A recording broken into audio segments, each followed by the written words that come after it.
Kangleicha isano mayam ngasi se ai mayamda mamangda aina thajakiba pambi ahumdo ngasi update ai pijari karam mongda leiribage habdo mayam ai ujarageba ai huji aina mamangda thakibado mayamna su hen khangbiramani in detail ai haijaroige mayam ai mamangda video adum yengbigiba adum khangbiro haduduga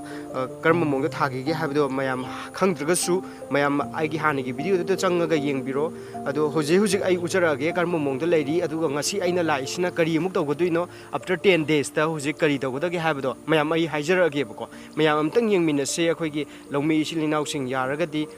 sigi napi se mayam thaminase aduga sasan loiraga akhoi Kangleipak se karigumba akhongbamtang poraksi yen nganu loiraga nga yoga akhoi Kangleipak se akhoi eramdam se karigumba akhongbamtang poraksi chawkhatpa haibado amtang boiminase haibagi wakhalonda ngasi aina napi sigi matangda aina chahi ahumakhai haijage asengbadi chahi mari makti phatri ko adu orgasu ai sigi lamsida aina changjallaga napi se karaidagi kari tauba yagadagi haibana singmase ngasi aina janjaraba matungda si success oiraba matungda mayamda changjanjarakpani mayamda loumee isilinaw singda masigi knowledge se leitabe ade napi se kamaina thagadagi kamaina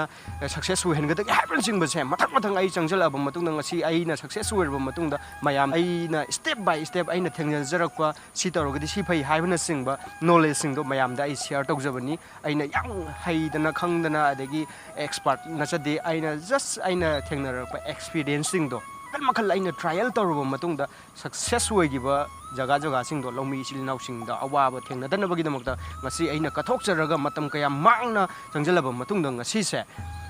mayamgi damakta ai he Kangleicha thokjada ini loumee isilinaw sing yaragadi loumee bu nungsibiba loumee natragasu loumee bu nungsibiba isilinaw singna aigi channel asibu subscribe tawsanbiyu aduga bell icon sing namjanduna notification laaga loumee isilinaw singna thengnadaba oragasu somna thengnabiba matamda loumee isilinaw singda share tawthoga hairiba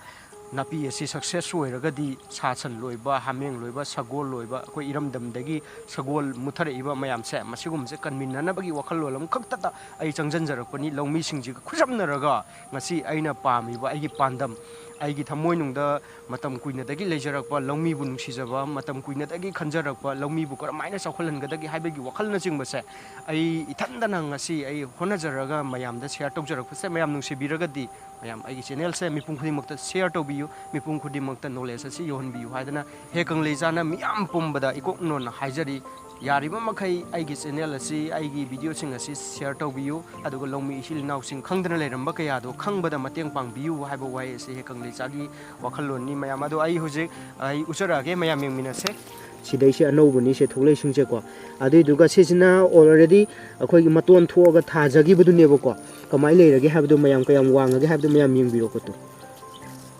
mayam ai ujarage kayam wangage habdu ko to mayam sidi ko sumaina wange thangol siga wangbo manare ko mayam to adegi sigi matungda sijina maton sungthok thoktaba mamiti yawbdo mayam aduni ko mayam sije yengbiro adegi sije ngarang nong chugibagi ne isilnaw mayam sije lebak solese ko adegi mayam yengbiro kaya surage yengbiro pambise Kangleicha isilnaw mayam yengbiro 10 days ki matungda sine ko leirise adu ngasi je 10 days yore adu hujik kari tawgodagi habse mayam ai haijarage ko 10 days ki matungda tawgodabase hujik sida mase thokleiba mamit mayam se mamit se kaya no amtang yengbiro mayam yung mamit mari ko so adu sida su tholakini ko mamit manga compulsory mari manga de soidana si thoe du sigi leiriba condition jida hen koigi tholaknaba haibtare somda thohaudraba sina kamaina thohangadagi haibdo adagi sida thoktribase kamaina thohangadagi haibdo mayam ai haijarake bako akoigi si mathanda tholakpa ngaiba matamda matam khara changneba ko sijena koigi nungsa sabagi maton se ngangjanba anobo oibagi sida anobo tholakpa matamda nungsa na yeigiba aduna maram oira kandane bako aduga sida leiri si chapmaneibo mayam hayeng si wanga kanda dum loi chapmanagi ni ngangdaba haiba leiro si adum loina sangtrik sanggadaba ngatane bako mayam na si variety makhal sengdaba leite ko mayam sije aduduna mayam ai huji 10 days ki matungda tawgadaba se mayam hojik mara khara loina thoaba ngatane ba aduduna hoji akoina tawgadaba se makhongse akoigi homom lahonba amuka chubuko hana leidisidagi makhongse sumaina homhanba darkar oire akoigi kaino oina yam ka hena natabida mathaki je manung yawdabida ko sumaina mayam si tawbiro video ꯅꯝꯃꯛꯄ ꯀꯥꯟꯗꯗꯤ ꯏꯊꯟꯗ ꯑꯣꯏꯕꯅꯤꯅ ꯃꯁꯤ ꯀꯌꯥ ꯅꯨꯡꯉꯥꯏꯇꯦ ꯃꯌꯥꯝ ꯋꯥꯔꯧꯕꯤꯒꯅꯨ ꯁꯨꯃꯥꯏꯅ ꯍꯣꯝꯍꯜꯂꯅꯤ ꯃꯌꯥꯝ ꯍꯧꯖꯤꯛ ꯂꯩꯔꯤꯕ ꯀꯟꯗꯤꯁꯟꯁꯤꯗ 10 days ꯒꯤ ꯃꯇꯨꯡꯗ ꯇꯧꯒꯗꯕꯁꯦ ꯃꯁꯤꯅꯤꯀꯣ ꯃꯌꯥꯝꯅ ꯈꯪꯕꯤꯒꯗꯕꯁꯦ ꯁꯤ ꯁꯨꯃꯥꯏꯅ ꯁꯤ ꯀꯩꯅꯣ ꯍꯣꯝꯍꯟꯕꯤꯔꯅꯤ ꯁꯤ ꯁꯨꯃꯥꯏꯅ ꯍꯣꯝꯍꯟꯕꯤꯔꯅꯤꯀꯣ ꯃꯌꯥꯝ ꯁꯤꯒꯤ ꯍꯣꯝꯍꯜꯂꯕ ꯃꯇꯨꯡꯗ ꯀꯔꯤ ꯑꯃꯨꯛ ꯇꯧꯒꯗꯒꯦ ꯍꯥꯏꯕꯗꯣ ꯃꯌꯥꯝ ꯑꯩ ꯍꯥꯏꯖꯔꯛꯀꯦꯕꯀꯣ